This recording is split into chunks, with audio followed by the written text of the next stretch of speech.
किसान साथियों नमस्कार, मैं पुनीत सिसोदिया। किसान भाइयों, ज़्यादातर किसान साथी रासायनिक खेती करते हैं आजकल देखा जाए तो, और कुछ ऐसे फार्मर भी हैं जो ऑर्गेनिक खेती करते हैं, यानी कि कुछ रासायनिक खेती को बढ़ावा देते हैं, कुछ ऑर्गेनिक खेती को अच्छा मानते हैं। लेकिन यदि आप मेरा ओपिनियन पूछेंगे तो मैं कहूँगा कि बैलेंस खेती अच्छी होती है, बैलेंस फार्मिंग अच्छी होती है। यानी कि हम रासायनिक चीज़ों का भी इस्तेमाल करें और हम ऑर्गेनिक चीज़ों का भी इस्तेमाल करें, यानी कि दोनों को बैलेंस तरीके से अगर हम उपयोग करें तो हम मैक्सिमम यील्ड ले सकते हैं अपनी क्रॉप के अंदर। देखिए, रासायनिक तकनीक कुछ हमने खोजी हैं, कुछ ऐसे केमिकल खोजे हैं, फर्टिलाइज़र हमने खोजे हैं, तो क्यों ना हमें उनका उपयोग करना भी चाहिए। और जो हमारे बेसिक्स हैं, जो हम ऑर्गेनिक खेती करते आ रहे हैं, ऑर्गेनिक चीज़ें जो ज़मीन को चाहिए वो हमें ज़मीन में डालनी ही पड़ेंगी, ऑर्गेनिक मैटर ज़मीन में देना ही पड़ेगा, तो वो भी उसकी तरफ भी हमें ध्यान देना पड़ेगा। अगर हम केवल रासायनिक खेती पे फोकस करेंगे तो हमें बहुत सारी समस्याएं आएंगी, जैसा कि आप देख भी रहे हैं कि ज़्यादातर किसान साथी रासायनिक खेती कर रहे हैं और इतनी समस्याएं अभी देखने को मिल रही हैं कि बहुत पूछो मत कि फसल लेना बहुत मुश्किल हो जा रहा है और इतने रोग कीट आते हैं कि कंट्रोल करना बेहद ही डिफ़िकल्ट हो जाता है। तो बहुत ही मुश्किल हो गया है, रासायनिक खेती करना बहुत डिफ़िकल्ट हो गया और बहुत खर्चे वाला भी हो गया, यानी कि खर्चा भी इतना हो जाता है कि उतना हमें इनकम उससे नहीं दिखाई देती है। उसी तरीके से यदि हम केवल ऑर्गेनिक फार्मिंग करें तो कहीं ना कहीं हम उतना उत्पादन नहीं ले सकते हैं जितना लेना चाहिए। तो यदि आप देखिए, आप बैलेंस फार्मिंग करते हैं, यानी कि आप ऑर्गेनिक चीज़ों का भी इस्तेमाल करें, आप रासायनिक चीज़ों का भी इस्तेमाल करें और दोनों के बीच में एक बैलेंस रखें, बैलेंस आप स्थापित कर पाएँ, तो आप देखेंगे कि आपका जो यील्ड है वो मैक्सिमम आपको मिलेगी और यील्ड भी मैक्सिमम मिलेगी और आप की जो समस्याएं फेस आप कर रहे हैं तो कहीं ना कहीं आप उनसे भी बच जाएंगे। रोग कीट आपके इतने आ रहे हैं, खर्चा आपका इतना हो रहा है, तो आप कहीं ना कहीं उससे भी आप अपने आप को बचा पाएंगे और एक प्रॉफिटेबल फार्मिंग की तरफ आप बढ़ पाएंगे। तो बहुत ही इंपॉर्टेंट है बैलेंस फार्मिंग। अब देखिए, बैलेंस फार्मिंग क्यों ज़रूरी है। रासायनिक फार्मिंग अभी आपने करके देख ली कि रासायनिक फार्मिंग अभी आप कर रहे हैं तो आप कितना परेशानी में है, कितना ज़्यादा आपको तरह तरह के टॉनिक, माइक्रोन्यूट्रेंट आपको डालने पड़ रहे हैं, आपको कितने कीटनाशक डालने पड़ रहे हैं, कितने फंजीसाइड आपको डालने पड़ रहे हैं, उसके बाद भी कीट और रोग कंट्रोल नहीं हो रहा है और हमें उतनी अच्छी फसल नहीं मिल पा रही है, इतना अधिक खर्चा करने के बाद भी। और देखिए, ऑर्गेनिक फार्मिंग हम हरित क्रांति से पहले करते ही थे, यानी कि हरित क्रांति के बाद ही तो हमारे खाद, फर्टिलाइज़र या ये जो केमिकल चीज़ें हैं वो आई। उससे पहले तो हम ऑर्गेनिक फार्मिंग ही करते थे कि केवल अपने खेतों में गोबर की खाद डालते थे या और भी जो चीज़ें हैं ऑर्गेनिक फार्मिंग हम करते थे उस टाइम पे। तो उस टाइम पे हमें प्रोडक्शन उतना नहीं मिलता था, उत्पादन कहीं ना कहीं उतना ज़्यादा नहीं मिलता था। हाँ, रोगों की कीटों की समस्या हमें उतनी ज़्यादा नहीं थी, कम देखने को मिलती थी, लेकिन उत्पादन भी उतना अच्छा हमें नहीं मिल पाता था। वहीं पर देखिए, आपने देखा कि जब हम ऑर्गेनिक फार्मिंग कर रहे थे उसके बाद हरित क्रांति आई, तो उससे पहले ऑर्गेनिक फार्मिंग हम कर ही रहे थे, खेतों में ऑर्गेनिक मैटर डाल ही रहे थे। बाद में जैसे हरित क्रांति आई तो कुछ रासायनिक खाद आ गए, जैसे यूरिया। हमने जैसे यूरिया अपने खेत में डाला, यानी कि ऑर्गेनिक फार्मिंग के साथ साथ जैसे ही हमने केमिकल चीज़ों को भी अपनाया, केमिकल फार्मिंग भी की, दोनों को बैलेंस उस टाइम पे किया, तो आपने देखा होगा उस समय हमें जो यील्ड मिली बहुत ही मैक्सिमम मिली। यानी कि उस यूरिया जैसे जितना कम यूरिया देने पे, यानी कि 1 किलो यूरिया डालने पर अपनी ज़मीन के अंदर जितनी मैक्सिमम यील्ड मिलती थी उस टाइम पे, वो शायद आज भी आप नहीं ले पा रहे। तो मैं समझाने का मतलब यही है कि हमें बैलेंस की तरफ बढ़ना पड़ेगा कि ना ऑर्गेनिक ना केमिकल, हमें बैलेंस फार्मिंग करनी पड़ेगी, जब भी आप अच्छा उत्पादन ले पाएंगे।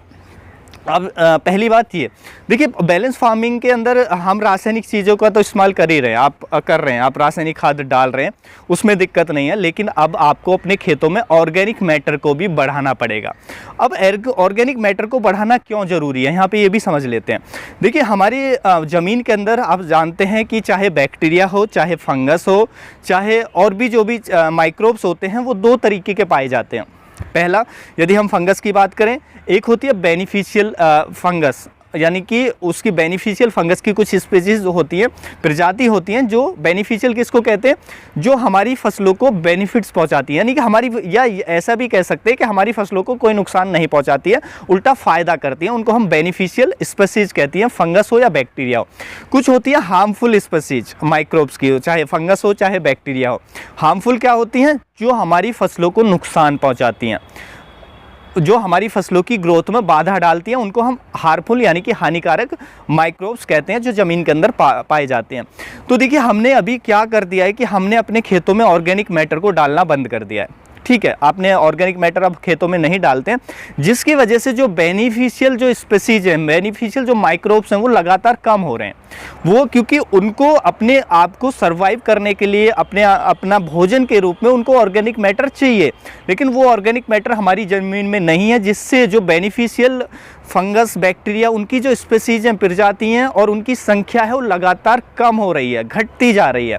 और उसके विपरीत हमारी जो हानिकारक फंगस है वो बढ़ती जा रही है खेतों के अंदर। लगातार हम फार्मिंग कर रहे हैं तो उसके जो ज़मीन में रेसिड्यू पड़े रहते हैं उनमें वो जीवित रहती है कई वर्षों तक, तो वो बढ़ती जा रही है, जिसकी वजह से हमें समस्याएं देखने को मिल रही हैं कि दोनों के बीच में क्या है, एक गैप आ गया है। यानी कि जो हमारे बेनिफिशियल माइक्रोब्स हैं वो कम हो रहे हैं, हमारे हार्मफुल माइक्रोब्स हैं वो बढ़ रहे हैं, तो बहुत बीच में गैप आ गया है। तो हमें इस गैप को भरना है, यानी कि दोनों को हमें बैलेंस करना है मिनिमम।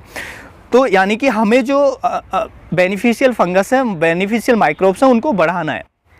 तो देखिए यहाँ पे आपका एक और सवाल उठ सकता है कि जब हम ऑर्गेनिक मैटर नहीं डाल रहे हैं तो ऐसा क्यों है कि जो हानिकारक फंगस है वो हमारे फसलों पे अटैक कर देती है, वो डेवलप हो जाती है, या बैक्टीरिया वो डेवलप हो जाता है, लेकिन जो हमारी बेनिफिशियल जो है वो डेवलप नहीं हो पाती है, हानिकारक डेवलप हो जाती है, ऑर्गेनिक मैटर डालें या ना डालें। तो यहाँ पे एक अंतर भी समझना पड़ेगा दोनों के बीच में। देखिए बेनिफिशियल माइक्रोब्स, चाहे फंगस कह लें या बैक्टीरिया कह लें, बेनिफिशियल फंगस हम उसको कहते हैं जो हमारे पौधे पर को ना खाए, यानी कि अपने जीवन के लिए, अपने आहार पूर्ति के लिए, अपने आप को विकसित करने के लिए, अपने आप को जीवित रखने के लिए वो हमारे जीवित सेल्स को ना खाए। जीवित सेल्स यानी कि हमारे जीवित पौधे को ना खाए। अगर वो जीवित पौधे पे खाने लग जाए, अपना भोजन उस पर निर्भर करने लग जाए, उसको चूसने लग जाए, तो क्या होगा? तो फिर क्या होगा कि हमारा पौधा, हम उसको बेनिफिशियल कहेंगे नहीं, वो तो हानिकारक हो गई। वहीं पर जो हानिकारक होती है वो क्या काम करती है, वो केवल जीवित सेल्स को ही खाती है। ऐसे कुछ अपवाद भी हैं कि हाँ वो डेड सेल पे भी जीवित रह सकती है, लेकिन ज़्यादातर जो बैक्टीरिया हानिकारक फंगस है वो जीवित पौधे पर ही अटैक करती है और उसको ही डैमेज करती है, यानी कि उसको पूरी तरह से जकड़ के अपना उसको भोजन बना लेती है और उसको मार देती है। ये दोनों में अंतर होता है, लाभदायक में और उसमें।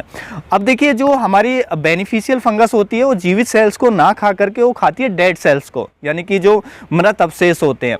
मृत अवशेष यानी कि जो ऑर्गेनिक मैटर हम खेतों में डालते हैं, गोबर की खाद डालते हैं, अपने फसलों के सूखे अवशेष डालते हैं, उस पर ही वो अपना जीवन व्यतीत करती है। तो क्योंकि उसके खाने के लिए भोजन तो है नहीं, जो हमारी बेनिफिशियल माइक्रोब्स हैं, बैक्टीरिया, फंगस, उनके लिए क्योंकि हमने डालना बंद कर दिया, इसलिए उसकी पॉपुलेशन लगातार गिर रही है। और जो हमारी हार्मफुल फंगस होती है उसमें तो क्योंकि हम क्रॉप तो उगा ही रहे हैं खेत में, वो उस पर ही अटैक करती है, जीवित सेल्स को ही खाती है, जीवित प्लांट पे अटैक करती है, उसके लिए तो वहाँ पे है, तो वो तो अपने आप को डेवलप कर लेती है और अपने शिकार हमारी फसल को बना लेती है। लेकिन हमारी जो बेनिफिशियल हम फंगस हैं, बैक्टीरिया हैं, वो नहीं डेवलप कर पाते हैं क्योंकि उनके लिए वहाँ पे वो एनवायरनमेंट नहीं है, उनके लिए वो भोजन नहीं बचा है, हमने ऑर्गेनिक मैटर डालना बंद कर दिया। तो यहाँ पे आपको यही करना है कि अपने खेतों के अंदर ऑर्गेनिक मैटर डालना शुरू करना पड़ेगा, ऑर्गेनिक मैटर को बढ़ाना पड़ेगा, जिससे जो हमारी बेनिफिशियल फंगस है, बेनिफिशियल बैक्टीरिया है, वो बढ़े हमारी ज़मीन के अंदर, वो बढ़ेगा। तो देखिए जब वो बढ़ जाएगा तो वो वैसे ही हानिकारक फंगस को डेवलप नहीं होने देता है। वो पहले तो क्योंकि जब उसकी पॉपुलेशन हो जाएगी तो हानिकारक फंगस को वो नहीं डेवलप होने देगा। दूसरे वो कुछ ऐसे टॉक्सिन्स रिलीज करती हैं, ये जो बेनिफिशियल बैक्टीरिया, बेनिफिशियल फंगस है, लाभकारी बैक्टीरिया या लाभकारी फंगस है, कुछ ऐसे टॉक्सिन यानी कि जहरीले पदार्थ रिलीज करती है जो हानिकारक फंगस और बैक्टीरिया को मारता है।